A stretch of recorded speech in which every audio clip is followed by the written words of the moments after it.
Hello बच्चों, let's see the question. So when an AC voltage of 220 volt is applied to the capacitor C, right? So 220 voltage जो है वो capacitor पर apply कर रहे हैं.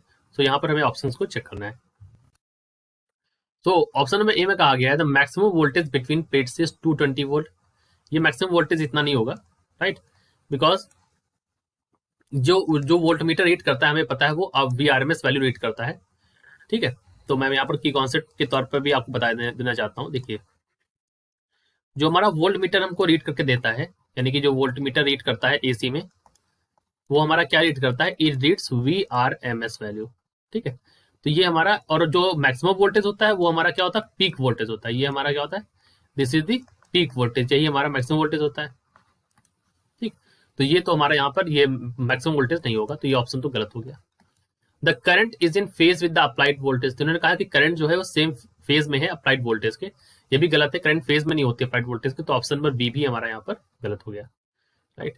तो और दूसरी बात इन्होंने बताया है कि देखिए, द चार्ज, ऑप्शन सी में अगर आप देखें, the charge on the plates is in phase with the applied voltage. देखिए ये वैल्यू क्या होती है, अगर हम EMF की वैल्यू देखें, सो E इज इक्वल टू, या मैं इसको voltage E not sine omega T, right, इस फॉर्म में लिखते हैं.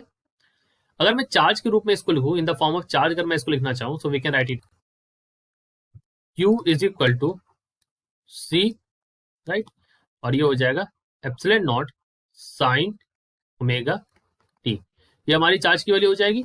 तो अगर यहां से अगर आप देखें, सो चार्ज यानी कि Q एंड और E are in phase,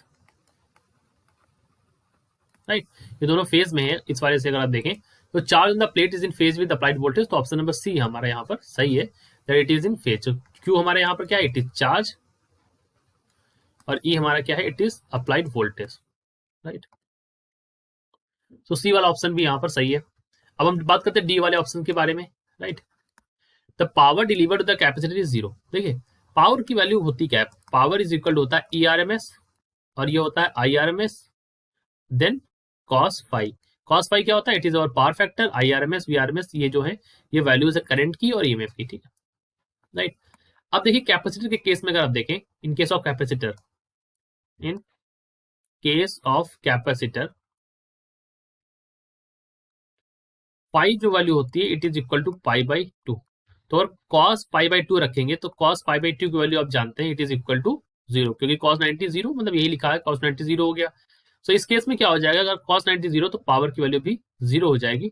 so we can say the power delivered to the capacitor, the power delivered to capacitor is zero, right. तो ये वाला ऑप्शन भी यहाँ पर सही है. ऑप्शन डी भी हमारा यहाँ पर सही है. करेक्ट ऑप्शन है ऑप्शन नंबर सी यहाँ पर करेक्ट है, ऑप्शन नंबर डी यहाँ पर करेक्ट है, right. So I hope you understood it well. All the best.